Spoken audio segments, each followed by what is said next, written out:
Hello, my name is Jason Ankin and this is my vlog channel.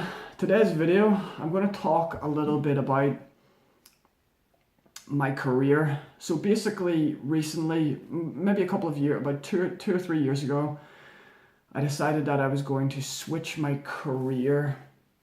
For the first half of my 20s, I was pretty much obsessed with sports and fitness. That's all I thought about, fitness. And it was sort of around about my middle teens that I decided to switch more to the mental side of things. I still think physical fitness is extremely important, but I now start to understand that mental fitness or mental performance or mental well-being is probably more important than physical fitness. And I can say that now through personal experience. Now, in order to really understand why I made this shift and why I decided to change career, so to speak, from a more fitness performance to a more mental performance way of having my career, we have to go back to my mid-teens.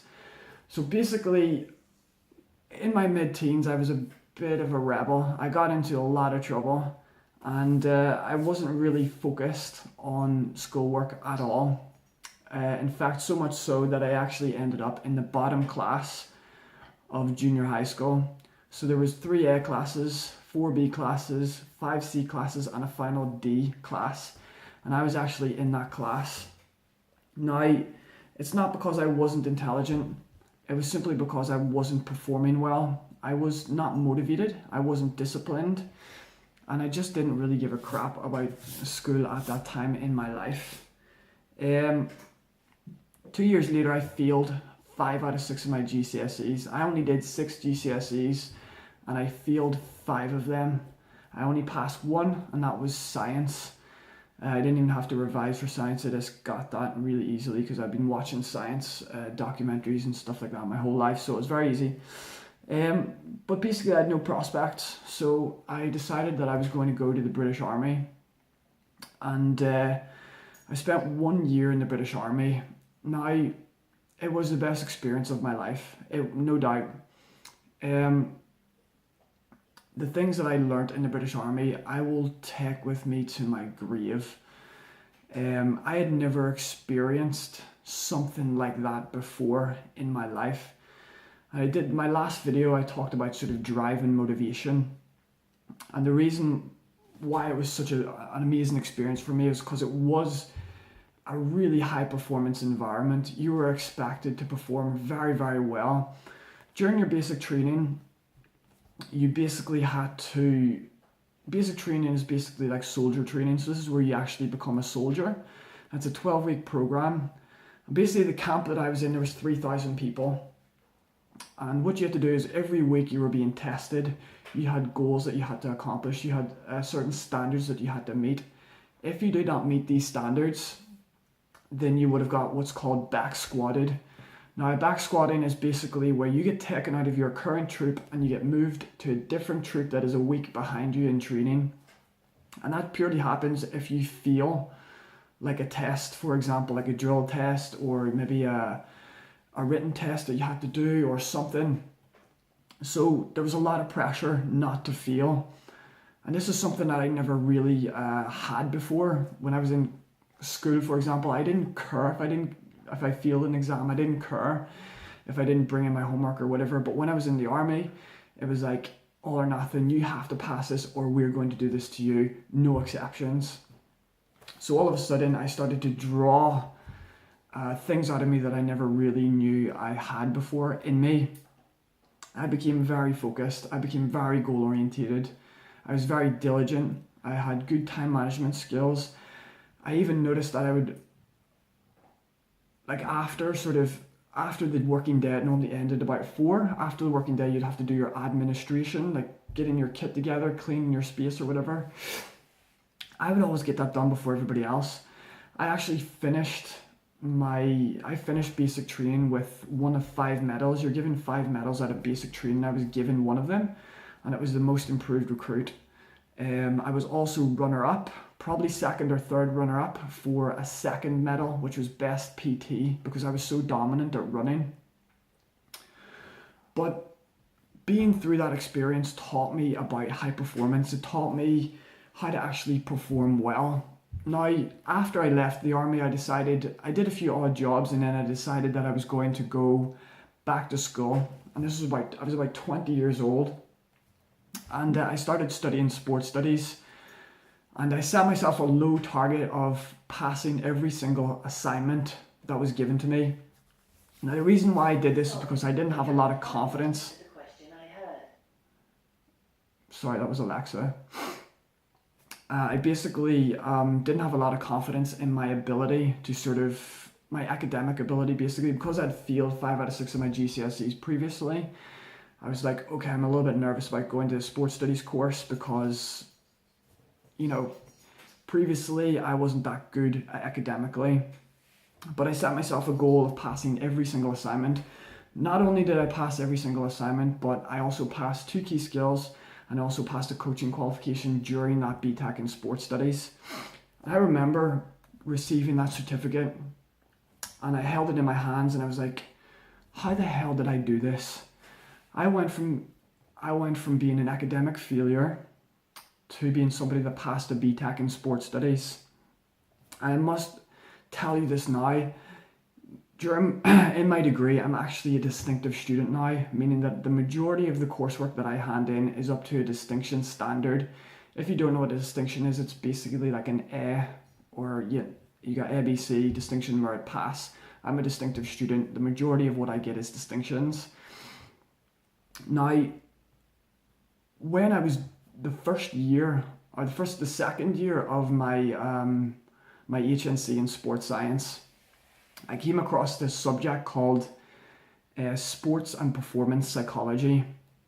Now, when I started studying sports and performance psychology, something started to feel very familiar about the stuff that I was studying in this subject.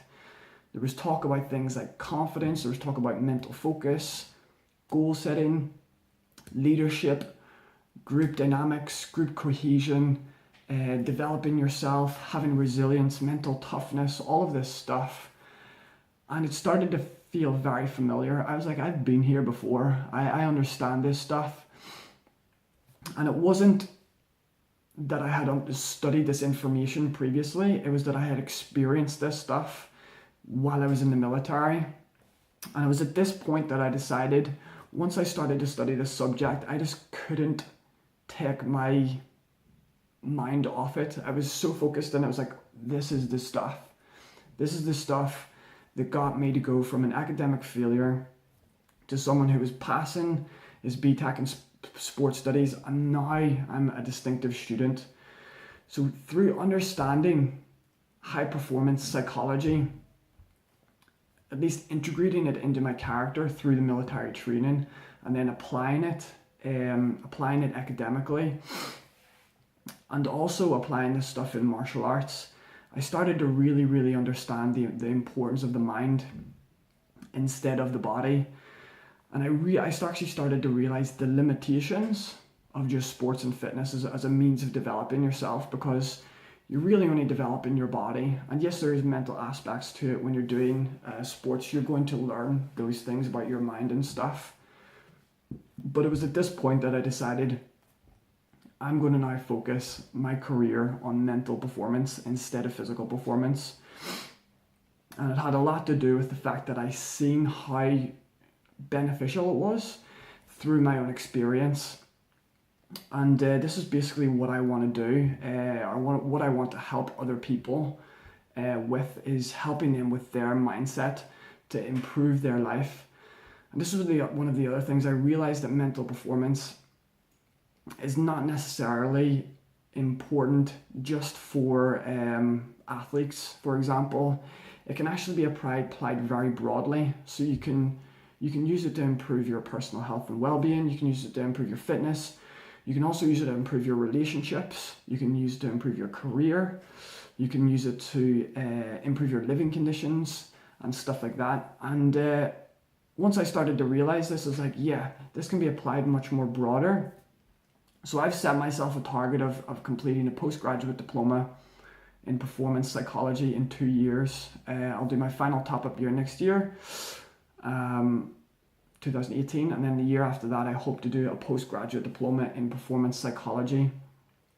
But I want to get out of sports, and I want to start working and helping people with lifestyle instead, because like I said, mental performance can be applied so much broader.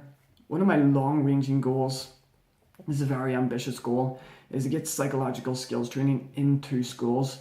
If not into schools, I would like to take a lecture in which I teach students how to improve their mindset and teach them about what psychological skills training actually is.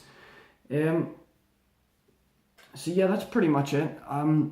That's all I wanted to explain. I want to explain to you why I basically decided to switch from a career based around fitness performance or a physical performance and switch to more mental performance.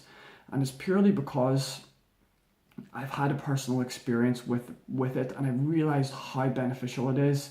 If it can make me go from an academic failure to someone who's now a distinctive student, it has so many broad applications in so many different areas of life.